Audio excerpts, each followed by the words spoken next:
नमस्कार, मैं हूं प्रशांत चुरहे। खतरनाक कोरोना के खिलाफ जंग जारी है, लेकिन इस जंग में हम सबकी भी तो जिम्मेदारी है।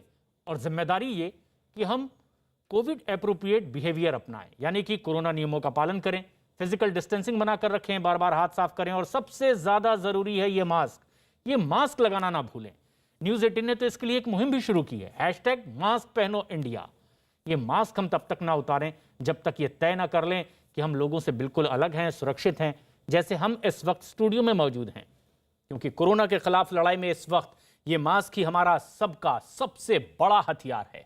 और एक बड़ी खबर भी इस वक्त आ रही है, जबरन धर्मांतरण के मामले की जांच अब जैसे जैसे आगे बढ़ रही है, वैसे वैसे कई चौंकाने वाली बड़ी जानकारियां सामने निकल कर आ रही है। न्यूज 18 के अजीत सिंह की खबर है कि उत्तर प्रदेश में 24 से ज्यादा एनजीओ और संगठन पर जबरन धर्मांतरण कराने के आरोप में छापेमारी की जा रही है।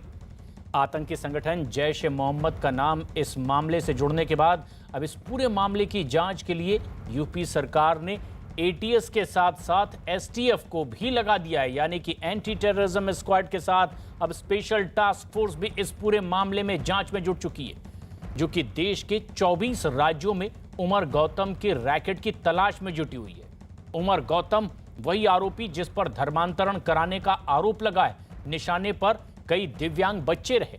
और इस बीच उत्तर प्रदेश में उमर गौतम की 200 से ज्यादा करीबियों की लिस्ट और धर्मांतरण कराने के दस्तावेज भी एटीएस के हाथ लगे हैं। और इसकी भी अब जांच पड़ताल शुरू हो गई है। विदेशी फंडिंग के साथ साथ अब यूपी एटीएस इस बात की भी जांच कर रही है कि विदेशी खातों से आखिर कौन हवाला के जरिए इन तक पैसे पहुंचा रहा था, और ये उमर गौतम इस पैसों का कैसे इस्तेमाल कर रहा था, ये किन तक इस पैसों को पहुंचाया था। और इस पूरे मामले में आरोपियों पर एनएसए के तहत कार्रवाई की तैयारी भी अब चल रही है।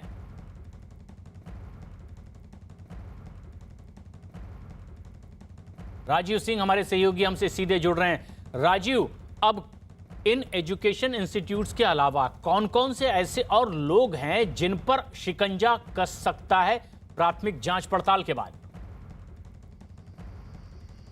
देखिए, यूपी एटीएस के जांच में कई बड़े खुलासे हुए हैं, जिसके तहत जो उमर गौतम है और उसका साथी जो मुफ्ती जहांगीर है, उसके बैंक अकाउंट्स में कई संगठनों द्वारा पैसा भेजा गया है। ऐसे में ये पैसा किस काम के लिए भेजा गया था, वो ये पैसा भेजने वाले कौन लोग हैं, उन तमाम लोगों को तलाश की जा रही है, उनसे जुड़े ठिकानों पर छापेमारी की जा रही है। एटीएस के मुताबिक जो उमर गौतम है, उसके अकाउंट में न सिर्फ देश के करीब 24 से अधिक संगठनों द्वारा पैसा भेजा जा रहा था, बल्कि कई देशों से भी पैसा आने की आशंका जताई गई है, जिसके मद्देनजर जो उमर गौतम दिल्ली के बाटला हाउस को केंद्र बनाकर इस्लामिक दावा सेंटर नाम की संस्था चला रहा था, उसके बैंक अकाउंट को भी तलाशा जा रहा है। और ये पता किया जा रहा है कि इन बैंक अकाउंट में कब कब कितनी रकम कहां से किन किन देशों से भेजी गई है, किन किन संस्थाओं से भेजी गई है और किस काम के लिए भेजी गई है। क्योंकि जिस तरह से एक के बाद एक खुलासा हुआ है, खुद उमर गौतम ने पूछताछ के दौरान ये बताया है कि उसने अब तक 1000 से अधिक लोगों का धर्मांतरण कराया है और 200 लोगों की लिस्ट तो पूछताछ के दौरान ही एटीएस को हाथ लगी है, उससे जुड़े दस्तावेज मिले हैं, जिसके आधार पर राजधानी लखनऊ समेत उत्तर प्रदेश के दर्जनों जिलों में एक के बाद धर्मांतरण के केस सामने आ रहे हैं। और उनके जो परिजन हैं, जिनके लड़के या बेटे या बेटियों ने धर्मांतरण किया है, वो लोग इस बात को कह रहे हैं कि उन्हें इस बात की भनक नहीं लगी कि उनका बेटा या बेटी धर्म परिवर्तित कर चुका है। तो ऐसे में एटीएस ने इस दौरान इस गैंग के हाथ कहां तक हैं, किन किन लोगों का शिकार बने हैं, उनकी जानकारी के लिए एक हेल्पलाइन नंबर जारी किया है, एक अपनी आईडी जारी की है और लोगों से अपील की है कि अगर उन्हें धर्मांतरण से जुड़े किसी भी केस की जानकारी है या फिर उनके किसी बेटे बेटी या रिश्तेदार ने धर्मांतरण किया या जबरन कराया गया है, तो उसकी जानकारी वो साझा और ये बड़ी खबर भी राजीव आप दे रहे हैं कि अब एक हेल्पलाइन नंबर जारी कर दिया गया है, क्योंकि पिछले कई वक्त से कुछ लोग गुमशुदा थे। अगर वो इस तरह की आशंका इसमें पाते हैं तो इसकी सूचना दें, तफ्तीश उस पर भी होगी। लेकिन अब जबकि इसमें तफ्तीश आगे बढ़ रही है, जबरन धर्मांतरण मामले की जांच जैसे जैसे आगे बढ़ रही है, एटीएस को टेरर फंडिंग के भी सबूत मिलते चले जा रहे हैं। न्यूज 18 के अजीत सिंह की खबर है कि जबरन धर्म परिवर्तन करवाने के लिए आतंकी संगठनों से यहां पैसा भेजा जा रहा था। जांच में यह भी सामने आया कि खास तौर पर दिव्यांग बच्चों को ये निशाना बनाते थे। और उन्हें बहलाकर उनका धर्म बदलवा देते थे। बच्चों का धर्म परिवर्तन करने के बाद उनका इस्तेमाल आतंकी गतिविधियों में किया जाता था। और इस बात के भी सबूत मिले हैं कि सिर्फ हिंदू ही नहीं बल्कि ईसाई, जैन और सिख समुदाय से जुड़े बच्चों को भी इस तरह से निशाने पर रखा जाता था और उनका धर्मांतरण किया जाता था। यह भी पता चला है कि आरोपी उमर गौतम देश के 24 राज्यों में और केंद्र शासित प्रदेशों में इस तरह से धर्मांतरण करा चुका है। इस बात के भी सबूत मिले कि आरोपी उमर गौतम ने अपने काम को अंजाम देने के लिए मुख्य तौर पर राजधानी दिल्ली के बाटला हाउस में एक ऑफिस भी बना रखा था। राजीव हमारे सहयोगी हमसे सीधे जुड़े हुए हैं। राजीव, अगर ये आरोपी राजधानी दिल्ली के बाटला हाउस में, वो बाटला हाउस जो एनकाउंटर के मामले में, आतंकियों के एनकाउंटर के मामले में चर्चा में आया था, वहां ये अपना दफ्तर खोलकर रखता है, किस मकसद से?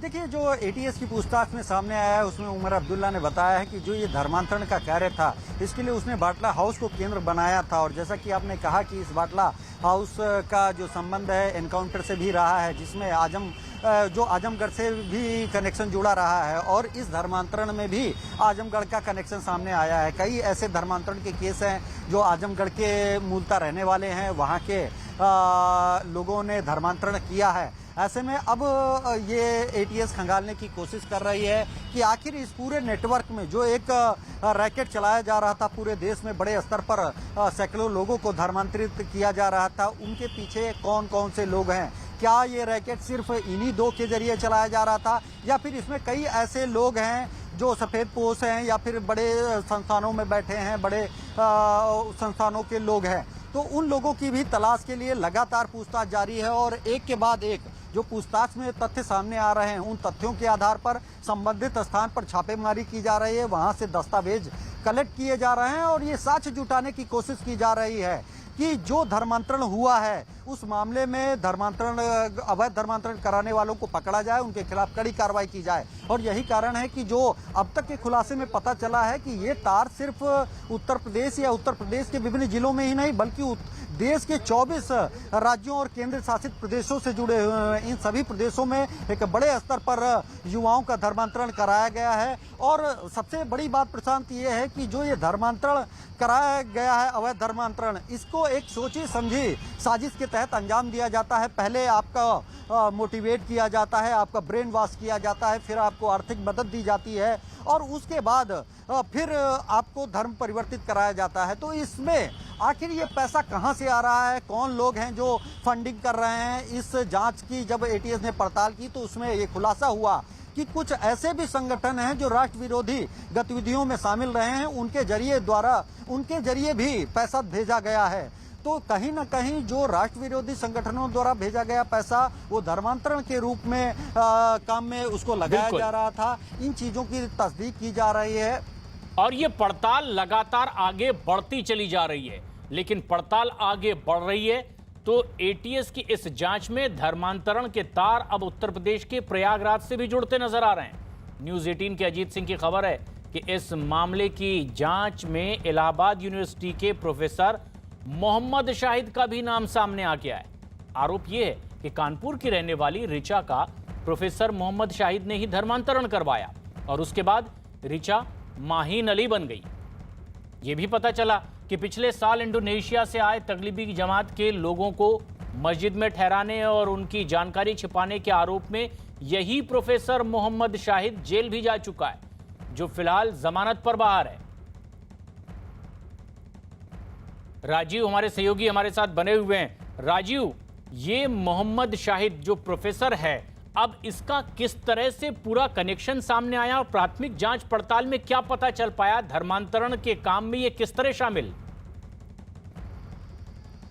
जैसा कि मोहम्मद शाहिद की अगर बात करें तो ये पहले ही संदिग्ध रहे हैं और जब कोरोना का पहला चरण हुआ था, फर्स्ट वेव आई थी, तो उस दौरान भी इन पर तबलीगी जमातियों को छिपाने का आरोप लगा था। उस आरोप में ये जेल भेजे गए थे और करीब 1.5 माह जेल में रहने के बाद ये जमानत पर रिहा हुए हैं। लेकिन इनके द्वारा जब धर्मांतरण की जांच का खुलासा हुआ तो ये बात सामने आई कि कानपुर की एक ऋचा नाम की युवती का भी पहले ब्रेन वॉश इन्होंने किया एक लंबे अरसे तक, और उसके बाद उसका भी धर्म परिवर्तित कराया। तो कुल मिलाकर ये प्रोफेसर मोहम्मद शाहिद जैसे ऐसे तमाम लोग हैं जो इस काम में जुटे हुए हैं, और यही कारण है कि जो एटीएस है वो पश्चिमी यूपी के कुछ जिलों मेरठ, मुरादाबाद, बागपत, शामली समेत तमाम जिलों में जो इस तरह के लोग हैं जो लगातार युवाओं को, खासकर वो युवा जो पढ़ाई के लिए दूसरे राज्यों में जाते हैं या उन्हें उस वक्त थोड़े पैसों की ज़रूरत होती है, उनको पहले पैसे से मदद की जाती है, फिर उनका ब्रेन वॉश किया जाता है और फिर उनको इस बात पर राजी किया जाता है कि वो अपना धर्म परिवर्तित करें। सबसे हैरत की बात यह है कि इस धर्मांतरण में कई ऐसे केस आए हैं जिनमें जो लड़के या लड़कियां जो हैं वो MBBS हैं, कोई इंजीनियर है, कोई PhD धारक है। तो आप देख सकते हैं कि जो उच्च शिक्षा से जुड़े युवा हैं वो भी इन लोगों के जाल में फंसते हैं, वो एक और उसके बाद अपना धर्म परिवर्तित करते हैं। तो आप समझ सकते हैं कि किस लेवल पर इनका ब्रेन वॉश किया जाता है जिससे वो अपना धर्म छोड़ के और दूसरा धर्म राजीव, इसी तरह से ये तो तफ्तीश आगे भी बढ़ती चली जा रही है और धर्मांतरण के मामले के तार अब उत्तर प्रदेश के कानपुर से भी जुड़ते दिखाई दिए हैं। न्यूज 18 के विवेक मिश्रा की खबर है कि यहाँ एक लड़के का जबरन धर्म परिवर्तन किया गया जो पिछले कई दिनों से गायब था, लेकिन एक दिन पहले ही वो अचानक अपने घर वापस लौट आया। आदित्य गुप्ता से अब्दुल कादिर बने लड़के के घर वालों का आरोप है कि इलाके के ही कुछ लोगों ने उसका जबरन धर्म बदल दिया और इसकी शिकायत अब वो पुलिस से कर रहे हैं। पिछले साल लॉकडाउन के समय से रमज़ान का समय था, उस समय जो है जब भी इसको सुबह हम खाना वाना खाने को दे रहे थे तो ये बोलता था अभी नहीं बाद में खाएंगे। इस तरीके से ये शाम को खाना खाता था। कई दिन ये चला, तब हमें समझ में आया कि लगता है ये रोज़ा का कुछ चल रहा है। पहले तो इतना ही था, उसके बाद फिर इसको जब सुबह जल्दी जल्दी एक ही बार नमाज़ पढ़ता था तो कई बार मेरी जब आँख खुली तो पता चला ही सुबह जल्दी उठ के नमाज पढ़ रहा है। और फिर कुछ थोड़े दिन के बाद में उधर से वो कॉल लोग थे जिन लोगों ने उसको बोला कि उर्दू सीखने के लिए, तो ये कॉपी में डायरी में कहीं उर्दू का लिखने का शुरू किया। तब हमको शक हुआ, तो काफ़ी इससे परेशान हो गए थे। स्टार्टिंग में तो आदित्य की मर्ज़ी से बिल्कुल भी नहीं हुआ है और शायद इसको पता भी नहीं होगा, क्योंकि इसका कारण ये है कि हमें अच्छी तरीके से याद है कि इसका मंदिर जाना, ईश्वर के प्रति लगाव, भगवान के मंदिर, पूजा पाठ, हर चीज़ में रुचि लेता था। और हर मतलब कोई ऐसा नहीं था कि किसी कभी भी हमें ऐसा लगा हो कि इसको हिंदू धर्म से कोई शिकायत है या कुछ नहीं था। पता नहीं किस व्यक्ति के द्वारा मुझे जो इसने अभी 2-3 दिनों के अंदर में जो इसने स्पष्ट किया, पहले तो ये किसी का नाम नहीं लेता था, डरता था या किसी दबाव में था। इसने नाम लिया कि कोई मोहम्मद वाशिफ करके एक डेफ बच्चा था जो कि लगभग 2012 के समय में कोई एक बच्चा, डेफ बच्चा ही उसके पास ले गया था। इसके दिमाग में कुछ इस्लामिक बीज बोया गया था शायद। और उसके बाद जब हमें कहीं से पता चला कि आपका बेटा वहाँ जाता है तो मैं जो है बहुत परेशान हुई। 2-3 बार ये गया होगा, तीसरी बार ये संडे के दिन होता था जब स्कूल ऑफ होता था। तो अब समझ लीजिए कि 2012 की बात है, तो ये रहा होगा 14-15 साल का। तो उस समय तो जो है इसको जब हम वहाँ गए हैं तो इस्लामिक क्लासेस चल रही थी, तो मेरे जाने के बाद हमने इसको काफ़ी डांटा और जो मोहम्मद वाशिफ थे उनसे भी हमने कहा कि मेरा बेटा यहाँ नहीं आना चाहिए। तो फिर उन्होंने खुद ही मना कर दिया कि आपका बेटा जो है अब यहाँ नहीं आएगा। इससे बोला तुम्हारी मम्मी टीचर है और हमको गुस्सा की, अब तुम मत आना। तो कहीं ना कहीं दिमाग में तब से चल रहा होगा, लेकिन अभी तो ये पिछले साल से ही हुआ। अच्छा, हम लोगों को ऐसे समझ में आ रहा है ना कि जो बच्चा अपनी फैमिली से इतना अटैच था, सब कुछ था, उसके बावजूद ये बच्चा ऐसे भटक गया कि हम लोगों की बात सुनना बंद कर दिया, पूजा पाठ बंद कर दिया, हम लोगों से लड़ने को तैयार हो जाता था। हमेशा बोलता था कि जो है ये सब बेकार है, ये मूर्तियाँ यहाँ से हटा दो, फेंक दो। तो ये ऐसा तो कोई नॉर्मल व्यक्ति नहीं करेगा ना। जब उसका ब्रेन वॉश किया जाएगा, उसको जो हमारी बात नहीं समझ में आ रही, वो हमारे बस में नहीं रहा। राजीव हमारे सहयोगी लगातार हमारे साथ बने हुए। राजीव, ये कानपुर में आदित्य गुप्ता अब्दुल कादिर बन गया, क्यों घर वालों को लगता है कि साजिशन उसका धर्म परिवर्तन करवाया गया है? क्या वो बता पा रहे हैं विस्तार से? जैसा कि हमने सुना कि उसकी माँ ये बता रही थी कि एक लंबे अरसे से उसे धर्म परिवर्तित के लिए उसका धर्म परिवर्तन के लिए प्रयास किया जा रहा था और इसी तर्ज पर उसे पहले उर्दू सिखाई जा रही थी, फिर उसको जो इस्लामिक लेक्चर्स हैं वो सुनाए जा रहे थे। लेकिन जब उस बात का खुलासा हुआ तो उन्होंने मना किया। और प्रशांत, ये मामला सिर्फ एक केस में नहीं है, राजधानी लखनऊ में भी जो केसेस सामने आए हैं उसमें भी उनके परिजन यही कह रहे हैं कि उनके जो बच्चे हैं वो पहले उनकी धार्मिक जो हिंदू धर्म में आस्था थी वो बाकायदा पूजा करते थे, पाठ करते थे, लेकिन अचानक से 2012 के बाद उनके बर्ताव में, बिहेवियर में एक अलग चेंजेस देखने को मिला और फिर वो इन सब चीज़ों को करना बंद कर दिया। और उसके बाद कब वो ऐसे लोगों के टच में आए और उन्होंने अपना धर्म परिवर्तन कर लिया, इसकी उनको खुद भनक नहीं लगी। तो कुल मिलाकर अगर देखा जाए तो कहीं ना कहीं जो ये बात सामने आ रही है कि एक लंबी प्रक्रिया और सोची समझी साजिश और रणनीति के तहत धर्मांतरण का कार्य कराया जा रहा था। इस दौरान पहले लोगों को विश्वास में लिया जाता था और फिर उनकी एक अच्छे दोस्त की तरह हर संभव मदद की जाती थी, आर्थिक मदद की जाती थी, उनको इमोशनली ब्लैकमेल किया जाता, इमोशनली तोड़ा जाता था और उसके बाद उन्हें धर्म परिवर्तित कराकर अपने धर्म में शामिल कराया जाता था। और राजीव, अब जब जिस तरह से ये तफ्तीश आगे बढ़ रही है तो एक के बाद एक कई और ऐसे मामले सामने आते चले जा रहे हैं। उत्तर प्रदेश के शाहजहांपुर में एक लड़की के धर्म परिवर्तन के मामले में तो नया मोड़ आया। न्यूज 18 के द्वीप श्रीवास्तव की यह खबर है कि लड़की ने के लिए अपना धर्म बदल लिया। बताया गया कि एक महिला के संपर्क में आने के बाद लड़की ने अपना धर्म परिवर्तन करवाया और ये भी पता चला कि दुबई एयरपोर्ट पर नौकरी पाने के लिए लड़की को ऐसा करना पड़ा। वहीं अब लड़की के पिता दोबारा हिंदू धर्म से जोड़ने के लिए आगे प्रक्रिया बढ़ा रहे हैं। यहाँ पे मैं काफ़ी टाइम से जॉब कर रही थी, तो यहाँ पे बहुत मेहनत है और इतना टाइम लगता है, इतनी सैलरी भी नहीं है। तो वहाँ मेहनत तो देखिए हर जगह है, ठीक है, लेकिन वहाँ पे अगर मैं अपना रिलीजन चेंज करके जाऊँगी तो वहाँ की जो लोग हैं, जो बेनिफिट्स उनको मिलते हैं वो मुझको भी मिलेंगे। करियर अच्छा बनाने के लिए हम कोई चीज़ चेंज करते हैं तो वो मैटर नहीं करती। मेन चीज़ ये है कि अगर आप अच्छे इंसान हो तो वो सबसे बड़ा धर्म होता है। ये चीज़ें इतना मैटर नहीं करती हैं। और आपको भी पता है कि अगर किसी के पास पैसे ना हो, आज के टाइम में पैसा हर किसी के लिए जरूरी है, पैसे नहीं हो तो वो कितनी प्रॉब्लम्स फेस करता है। दिल्ली में जॉब कर रही थी तो वहीं पे क्या नाम कोई लेडीज मिली, तो उसने बोला आपको दुबई भेज दूंगा, वहाँ पे मेरी तनख्वाह ज़्यादा मिलती है, इस चक्कर में उसने कर लिया वहाँ पे। कितना दिन हो गया इस बात को? अभी तो हमको तो अभी पता चला सर, जो आप लोगों को मत। शाहजहांपुर में कोई इस तरह की कोई बात संज्ञान में नहीं आई है कि कहीं कोई इस तरह की गतिविधियां हो जिसमें जबरदस्ती धर्म परिवर्तन कराया जा रहा हो।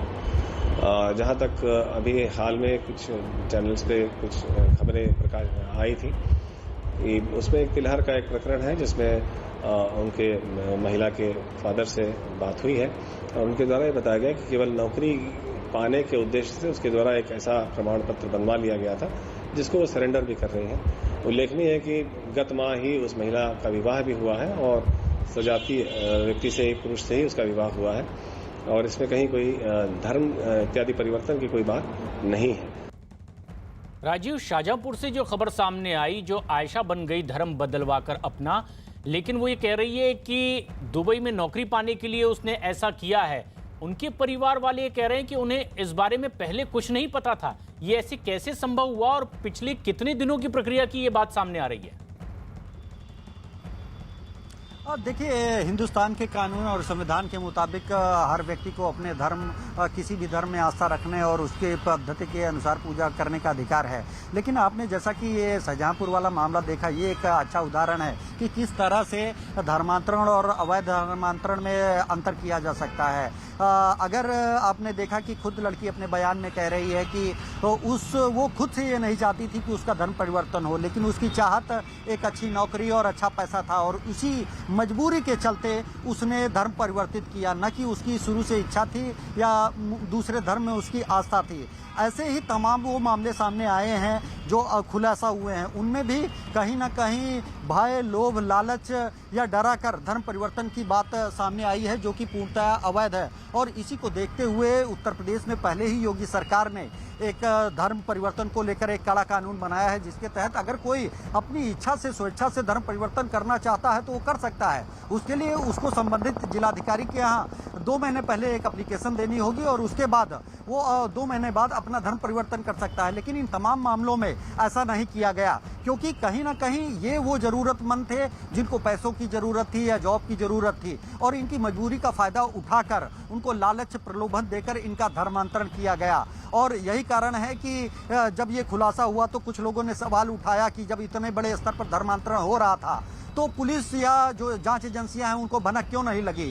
उसके पीछे सबसे बड़ा जो कारण सामने आ रहा है वो यही है कि इन लोगों द्वारा एक सोची साझी समझी रणनीति के तहत धर्मांतरण और जब इस तरह की बात राजीव सामने आ रही है तो उत्तर प्रदेश सरकार में अल्पसंख्यक मामलों के मंत्री मोहसिन रजा ने भी अपना बयान दिया है।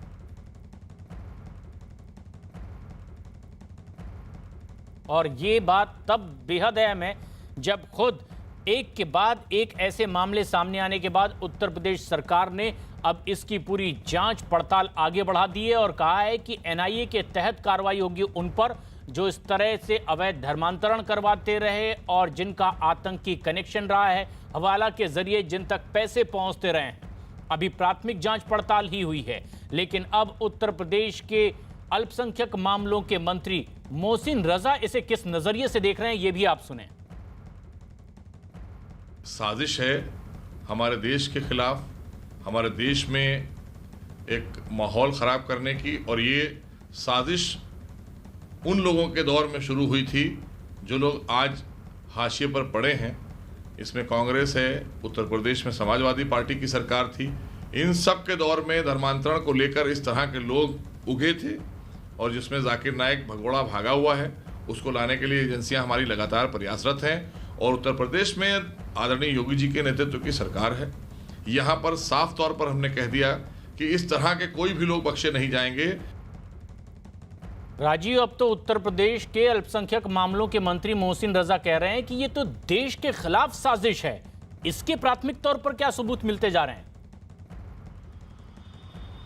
देखिए, यकीनन जो एटीएस की जांच में सामने आया है, तो एटीएस के कुछ अधिकारियों का कहना है, सूत्रों का कहना है कि जिस तरह से उत्तर प्रदेश में योगी सरकार ने धर्मांतरण के खिलाफ कड़ा कानून बनाया, तो उसके बाद अब जो धर्मांतरण से जुड़े ये रैकेट है, उन्होंने धर्मांतरण की प्रक्रिया को थोड़ा चेंज किया है। पहले जबरन और अवैध कराया जाता था, डराया जाता था, धमकाया जाता था, लेकिन अब पहले जिस व्यक्ति का या जिस युवा का धर्मांतरण कराया जाना है उसको पहले अब एक गुड फेथ में लिया जाता है। उसको ये साबित किया जाता है कि हम ही आपके सच्चे हितैषी हैं, आर्थिक तौर पर मदद की जाती है, और उस पर जब उसे लगता है कि ये मेरे हर सुख दुख में खड़े हैं तो उनको ब्रेन वॉश किया जाता है और फिर एक सोची समझी साजिश के तहत उनका धर्म परिवर्तित कराया जाता है, क्योंकि उन्हें पता है कि अगर जबरन या डरा कर अगर धर्म परिवर्तित कराते हैं और इसकी शिकायत अगर कहीं होती है तो जो उत्तर प्रदेश में कानून बनाया गया है योगी सरकार के तहत, उसके जरिए वो किसी भी कीमत पर बख्शे नहीं जाएंगे और पकड़ने पर उनके और उनके आकाओं के खिलाफ कड़ी कार्रवाई की जा सकती है। तो ये एक नया ट्रेंड धर्मांतरण का सामने आया है, जिसके जरिए उत्तर प्रदेश समेत देश में ये धर्मांतरण की प्रक्रिया युवाओं का ब्रेन वॉश करके की जा रही थी। लेकिन इस संबंध में योगी सरकार ने यह साफ किया है कि जो भी ये धर्मांतरण का केस है इसके तह तक जाकर जांच की जाए और इसमें जुड़े जो भी लोग चाहे वो प्रदेश के हों या देश के लोग हों, उनके खिलाफ हम राष्ट्रीय सुरक्षा कानून यानी कि एनएसए के तहत तो कार्रवाई करेंगे ही, और जो अवैध धर्मांतरण कराने का दोषी पाया जाएगा उसकी संपत्ति भी कुर्क करने का हम काम करेंगे। तो कुल मिलाकर अगर देखा जाए तो मुख्यमंत्री योगी आदित्यनाथ ने यह साफ कर दिया है कि उत्तर प्रदेश में किसी भी कीमत पर अगर आप लालच देकर, प्रलोभन देकर, झांसा देकर, धोखा देकर अगर आप धर्म परिवर्तित कराएंगे तो सरकार आपको बख्शेगी और नहीं। इसीलिए सख्त कार्रवाई के संकेत भी दे दिए गए। एक बड़ी खबर भी, प्रधानमंत्री नरेंद्र मोदी ने आज अयोध्या के विकास कार्यों की समीक्षा बैठक की है। वीडियो कॉन्फ्रेंसिंग के जरिए हुई इस बैठक में उत्तर प्रदेश के मुख्यमंत्री योगी आदित्यनाथ भी शामिल हुए हैं। इस दौरान प्रधानमंत्री मोदी ने अयोध्या में होने वाले विकास कार्यों का विजन डॉक्यूमेंट भी देखा है। न्यूज़ 18 के अमिताभ सिन्हा की खबर है कि क्या विजन डॉक्यूमेंट है, उसे समझने की कोशिश खुद प्रधानमंत्री नरेंद्र मोदी ने की। वर्चुअल बैठक, अयोध्या में जो विकास कार्य हो रहे हैं उसकी ये समीक्षा बैठक थी। और उत्तर प्रदेश के मुख्यमंत्री योगी आदित्यनाथ, दोनों उप मुख्यमंत्री भी इस बैठक में शामिल हुए और कई अलग अलग विभागों के मंत्री भी इस बैठक में वर्चुअली जुड़े हुए थे कई वरिष्ठ अधिकारियों के साथ। अमिताभ सिन्हा हमारे वरिष्ठ सहयोगी फोन लाइन पर मौजूद हैं। अमिताभ, आज जो वर्चुअल बैठक हुई है, क्या इसके मायने क्या अब तक पता चल पाया? देखिए, प्रधानमंत्री नरेंद्र मोदी ने जो बैठक दी अयोध्या के डेवलपमेंट बोर्ड के लिए, ये विकास योजना, अयोध्या में भव्य राम मंदिर का निर्माण होने वाला है और मुझे लगता है और सरकार की जो योजना है 1 साल के अंदर ये निर्माण कार्य पूरा हो जाएगा। लेकिन सरकार यही नहीं रुकना चाहती, वो भगवान राम की जन्मस्थली को एक ऐसा पर्यटन स्थल, एक ऐसा पिलग्रिमेज प्लेस बनाना चाहती है जहां हर श्रद्धालु, हर तीर्थयात्री और हर पर्यटक आना चाहे। और प्रधानमंत्री ने इस बैठक में यहां तक कहा है कि अयोध्या को वो ऐसा बनाएंगे, अयोध्या को उनकी सरकार ऐसा निर्माण करेगी, ऐसी अयोध्या का जहां हर भारतवासी अपने जीवन में एक बार जरूर आना चाहेगा। तो मुझे लगता है एक बड़ी योजना पूरे के पूरे अयोध्या के विकास की, और प्रधानमंत्री ने अब पूरी तरह से विस्तार से अपने इस सपने को इस डेवलपमेंट बोर्ड के सामने रखा है। उन्होंने ये कहा है कि अयोध्या में विकास के काम जारी रहेंगे, और जो सबसे अहम बात उन्होंने कही है कि भगवान राम में लोगों को एक साथ लाने की क्षमता थी, उसी तरह अयोध्या भी विकास के कार्यों को जन भागीदारी से पूरा करे और लोगों को एक साथ लाए। और यही प्रधानमंत्री का संदेश था पूरी की पूरी बैठक में। जी, तो सिर्फ मंदिर निर्माण की ही बात नहीं, बल्कि पूरी अयोध्या नगरी के विकास के लिए भी किस तरह की योजना है, क्या उस पर विस्तार से चर्चा हुई है और क्या बताया गया? देखिए, पूरे अयोध्या, पीएम ने अयोध्या को ऐसा शहर बताया है जो भारत की सांस्कृतिक चेतना में अंकित है। अयोध्या को उन्होंने कहा, प्रधानमंत्री ने कहा है कि हमारी सर्वोत्तम परंपराओं और हमारे सर्वोत्तम विकासात्मक परिवर्तनों को प्रकट करना चाहिए, एक ऐसी अयोध्या का निर्माण होना चाहिए। तो प्रधानमंत्री ने इसमें आम लोगों की भागीदारी, वहां के युवाओं को जोड़ना और अयोध्या के बुनियादी ढांचे में जो वहां का इंफ्रास्ट्रक्चर है उसको पूरी तरह से बदल के एक आधुनिक शहर के रूप में विकसित किया जाए, जहां श्रद्धालु तो राम मंदिर देखने आए लेकिन पर्यटक भी वहां बड़ी संख्या में आए। ये पूरे देश और दुनिया से, यही प्रधानमंत्री ने इसी सपने को रखा है अपने इस कार्यक्रम में, और इसीलिए आज प्रधानमंत्री की ये बेहद अहम बैठक मानी जा रही है। उधर बेहद अहम खबर भी आ रही है, देश में कोरोना के डेल्टा प्लस वेरिएंट के बढ़ते मरीजों ने अब सरकार की भी चिंता बढ़ा दी है। देश में अब तक करीब 50 से ज्यादा डेल्टा प्लस वेरिएंट के मरीज मिल चुके हैं, लेकिन इसके अलावा महाराष्ट्र के रत्नागिरी में तो इस वेरिएंट की वजह से एक आदमी की मौत भी हो गई है। डेल्टा प्लस के इस डर को और ज्यादा अब बढ़ा दिया है इस आशंका ने कि तीसरी लहर ज्यादा खतरनाक हो सकती है। महाराष्ट्र में सबसे ज्यादा 21 मरीज डेल्टा प्लस वेरिएंट के मिले और इसके बाद महाराष्ट्र सरकार ने भी एहतियात बरतते हुए राज्य के सभी 36 जिलों में लेवल 3 में डाल दिया है, यानी सख्तियां और बढ़ा दी गई है। जो लॉकडाउन के नियम में पहले छूट दी गई थी, अब पहले के मुकाबले इन्हें ज्यादा सख्त कर दिया गया है। आज की तारीख में हम देखें जहां पूरे विश्व में इसके बहुत ही लिमिटेड नंबर ऑफ केस हैं, और भारत की, जैसे कि आपको खुद भी जानकारी है, भारत के जो आज की तारीख में जो केसेस हैं वो केसेस भी बहुत ही एक सीमित संख्या में हैं। आज की तारीख में अगर मैं आपको बताऊं तो करीब 50 केसेस पूरे हिंदुस्तान में 12 जिलों में पाए गए हैं, और इन 50 केसेस से ये भी हमारे 3 पिछले माह में फैले हुए हैं। तो आप ये नहीं कह सकते कि किसी भी जिले में, किसी भी राज्य में ये एक हमको बढ़ता हुआ ट्रेंड दे रहे हैं। ये मैं बात आपको कहना चाहूंगा, क्योंकि हम जब तक इसको कोरिलेट नहीं कर लेंगे तब तक हम ये नहीं कहेंगे कि ये बढ़ता हुआ ट्रेंड है। महाराष्ट्र में डेल्टा प्लस के मरीजों की संख्या बढ़ने के साथ ही साथ महाराष्ट्र की उद्धव सरकार भी अब एक्शन में आ गई है। महाराष्ट्र में 36 जिलों को अब लेवल 3 में डाल दिया गया है, यानी जो जिले लेवल 1 और लेवल 2 में थे अब वो लेवल 3 में चले गए। लेवल 3 में अब तक लॉकडाउन के नियम में बदलाव भी अब किए जाएंगे, यानी कि अब लेवल 3 में आने वाले जिलों में सारी दुकानें शाम 4 बजे तक बंद हो जाएंगी। इसके अलावा लेवल 3 के जिलों में आने वाले शॉपिंग मॉल पर भी पाबंदी रहेगी और तय वक्त के बाद सिर्फ केमिस्ट की दुकानों को ही खोलने की इजाजत महाराष्ट्र में अब होगी।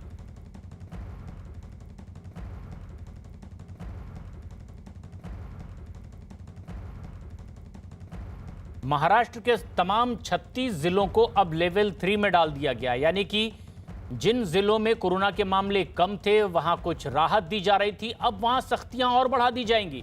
शॉपिंग मॉल नहीं खुलेंगे, 4 बजे के बाद से केमिस्ट की दुकानों के अलावा बाकी कोई और दुकानें खोलने की इजाजत नहीं होगी।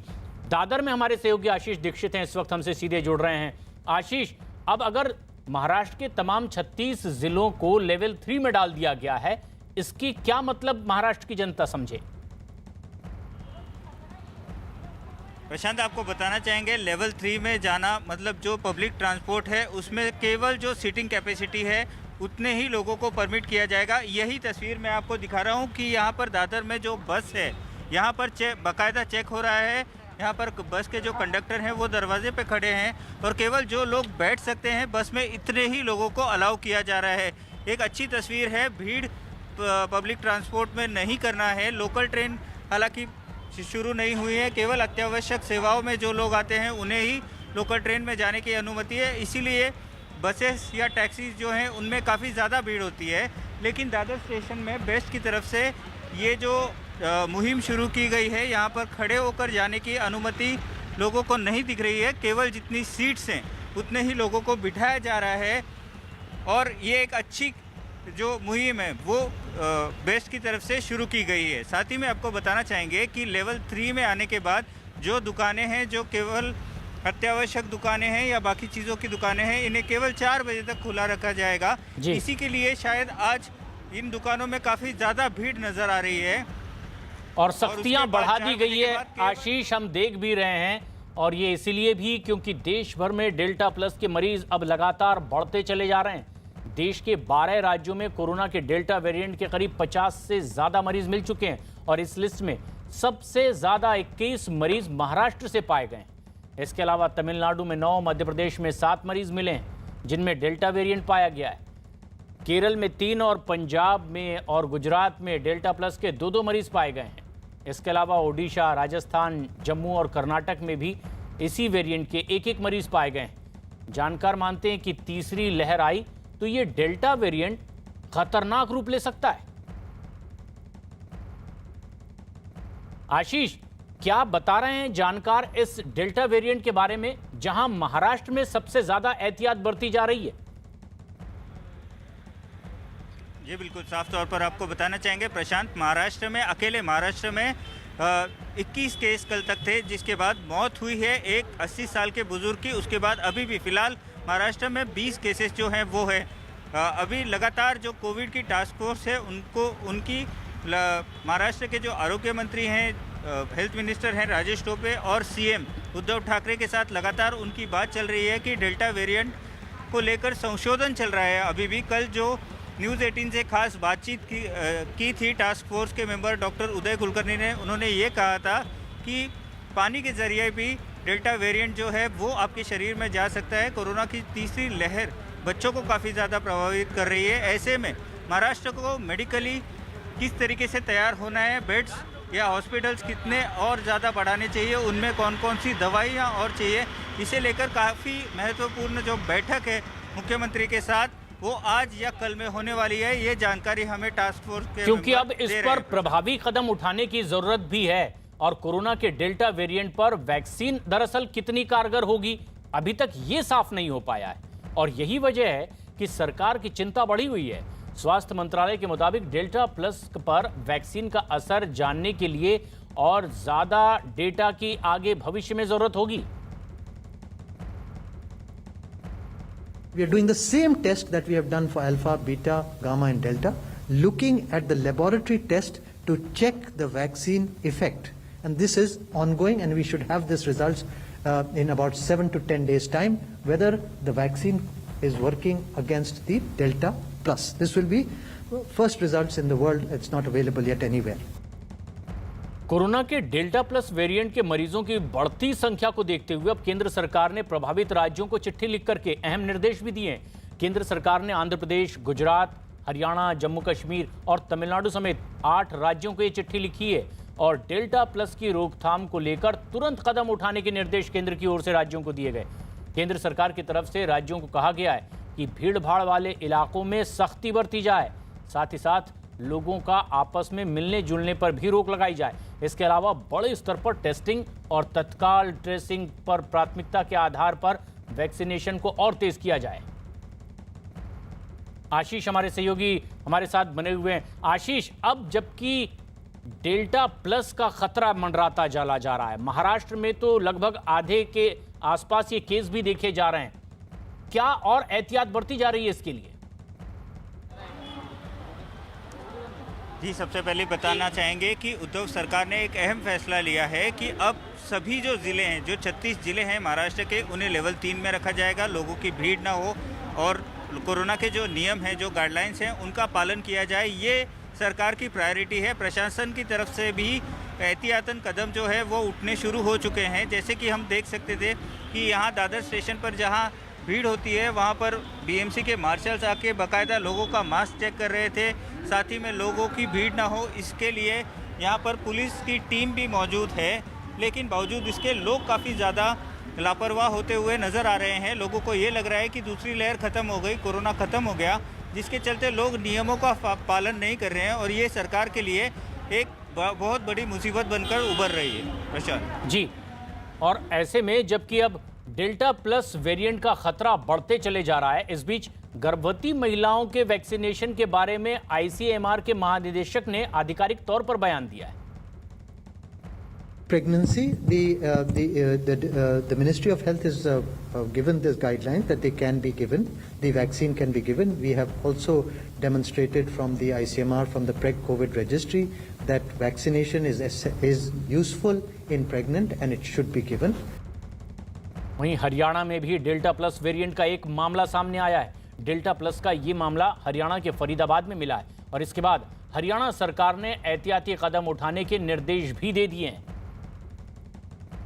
सरकार पूरी तरह से तैयार है और फरीदाबाद में जो पहला मामला आया है, हमने आदेश दे दिए हैं कि उनके 100% जो कॉन्टैक्ट्स हैं उनके टेस्ट किए जाएं और उसकी जीनोम सीक्वेंसिंग करवाई जाए।